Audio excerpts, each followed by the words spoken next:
A voice of her own.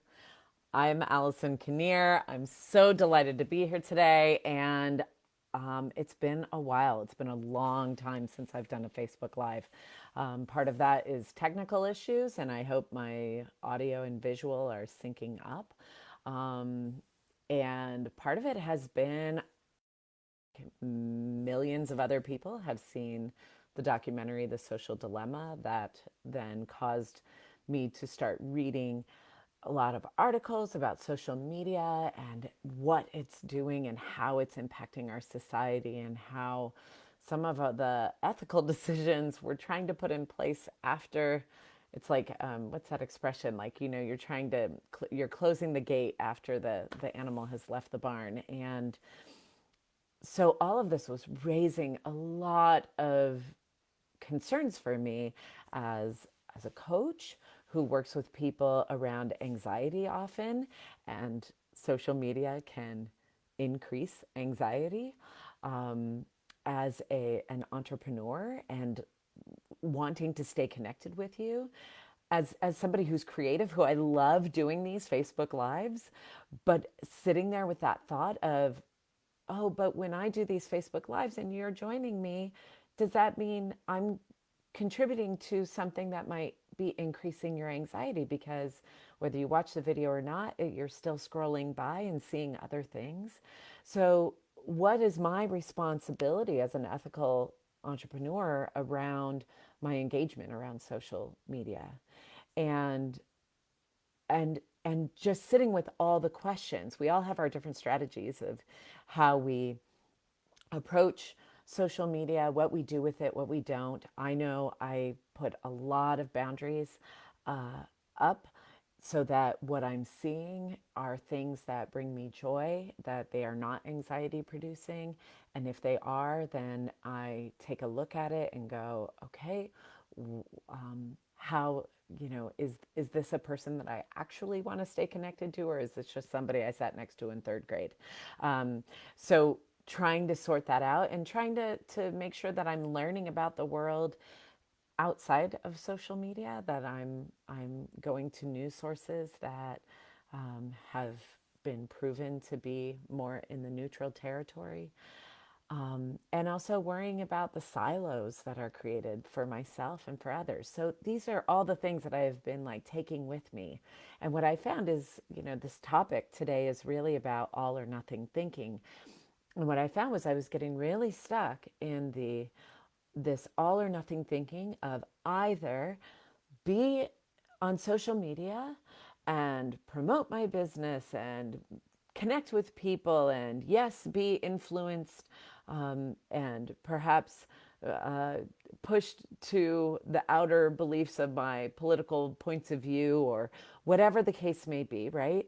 Like, yes, go all in, or get out. I read a really fascinating article by one of the people who spoke on the social dilemma, who wrote a book called The 10 Reasons Why Everyone Should Quit Social Media. So it's like, oh, what about that? And if I quit social media, then how do I reach my people? This was the cycle spinning round and round. And whether you do it about social media or you do it in other areas of your life, sometimes we think we have these choices. It's either this way or it's that way. And we can get really spun out because we can see the values in both. So, for example, this all or nothing thinking, great example is, let's pretend you're trying to watch what you're eating and you're like, okay, I'm not going to do sugar. And then there's a cookie and it's just sitting there and it's calling your name, and then you eat the cookie, and all or nothing thinking is that voice that tells you, well, you broke the sugar rule, so you might as well go all out. And then you're eating the cake and the ice cream and all the other things because whatever, the day was ruined, right? Like, that's all or nothing thinking. That's classic. And that's kind of that place that I've been in around social media. Either I'm all in or I'm all out, and I have to figure that out. Now, the beauty in all of this is that when we're faced with those choices of either or, all or nothing, eat the cookie and the cake and the ice cream, or restrict yourself from all of it, there's benefits to eating a cookie. There's also hazards in eating all the cookies. And in social media, there's really great benefits to it, and there's challenges. And so I almost quit social media. I kind of put a post out. It was like, there's too many technical problems. Maybe I need a pause. Maybe I need a hiatus. And then I got some really lovely responses from people. And what I realized is that if I quit social media, it's not going to make that huge of a difference in the world of other people. But my purpose in life is to talk about the things that a lot of people don't talk about and to shine lights on things that we can keep hidden in silence or just be, we think about it, we notice it, we're aware of it, but we don't really voice it. That's the whole reason why I started Voice of Her Own. It's because what I found is I had a talent for supporting people who were afraid to speak up, who were afraid to let their voices be heard, who were afraid of judgment, who were dealing with all the anxieties of showing up. And I was able to help them own their voice and say the things that was on their heart to say. And for me, social media gives me a platform to do that.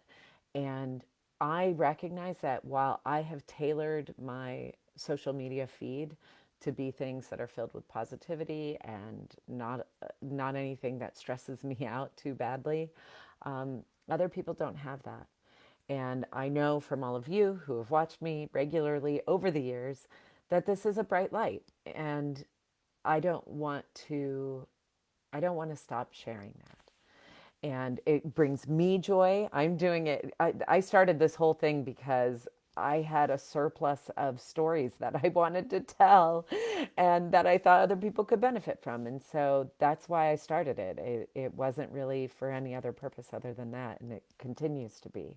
So I, the way I got out of this all or nothing thinking, either I'm on social media or I'm off, was to really sit and go, okay, what are the gifts of this platform?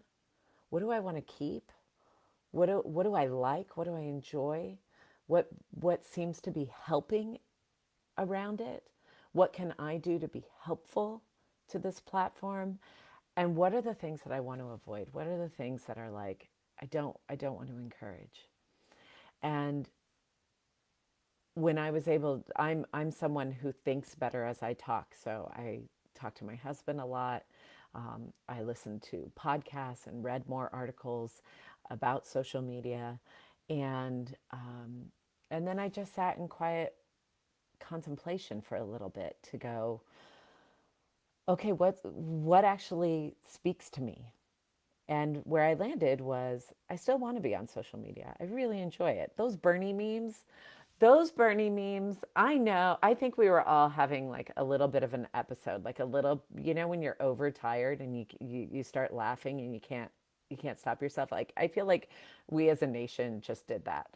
And or even as a world, some of my friends in Europe were also sending Bernie memes. I mean, there was some release valve that was created. And that week I was like, Facebook is bringing me so much joy over these stupid little Bernie memes. And I know some people didn't, get it or enjoy it as much as I did, but I was one of the people that was really loving it and laughing so hard, and it was just bringing a lot of joy. I showed my kids. We had so much fun with it. And if social media can do things that can influence having an insurrection at the Capitol, but it can also, 1 week later, bring a collective giggle fit to all of us. What can I do to support more giggle fits? What can I do to shine a light and do less of the divisiveness? Now, I will say I feed into it too. I just posted something on my personal page that I'm sure is very divisive. But I also did it because there was joy in there and humor. And for me, I want to be better. at making sure that what I'm contributing is something that is bringing positivity and joy and kind of a place to let down when you do see it come up on your feed, whatever that may be. So that's my goal, and that's why I'm here. And those are the things that I did to kind of get out of it. When we get stuck in that all or nothing thinking, it's really important that we're able to talk it out, journal it out, process it out, and go realize that it's not necessarily either or, but rather it's both and. And I had to laugh at myself because one of the main things my clients will always say, they're like, "Oh, Allie, you're so in my head because this is another opportunity where we're holding two opposite things as true at the same time." And that's one of the biggest challenges and the biggest gifts when we can learn how to do that. The biggest challenge is to hold those two opposing truths at the same time. And one of the biggest gifts is when we can do so successfully. And so, this whole social media is bad, social media is good. When we can hold both of those at the same time, then something new can emerge and break through from that. And that's exactly what happened for me over the weekend as I sat with this question for 4 days of going, oh, wait, hold on, this is a both and. You know, some people say, oh, Allie, do you have any work to do? And I'm like, oh, yeah, I've got a ton of work to do. And, these are the struggles that we all get into. Oh, I love this. Hi, Jill. I didn't even see all your comments. Hi, Jill. I'm so delighted you're here, Jill. Christy. Oh my God. All or nothing rarely works. Yes, because it doesn't. Danielle. Yes, all or nothing for thinking. I feel increases anxiety and guilt and self shame. Life isn't just one way or the other. Got to find the balance. Definitely. And oftentimes it's like both and. Ooh. And yes, oh gosh, I'm glad you're having these conversations with your husband, Christy. And oh, you ship Bernie and his special mittens. Yes, Bernie, he did lighten the mood. Oh my gosh, I seriously was flashing back to my elementary, middle school days when I was having sleepovers, and you're just like so tired and worn out and just laughing hysterically at stupid things. That's exactly how I felt like this Bernie Mittens thing was. Oh my gosh. So, all this to say, I'm here. I'm not going to go anywhere. I'm going to still be coming here, showing up. Hopefully, the audio and visual are syncing up.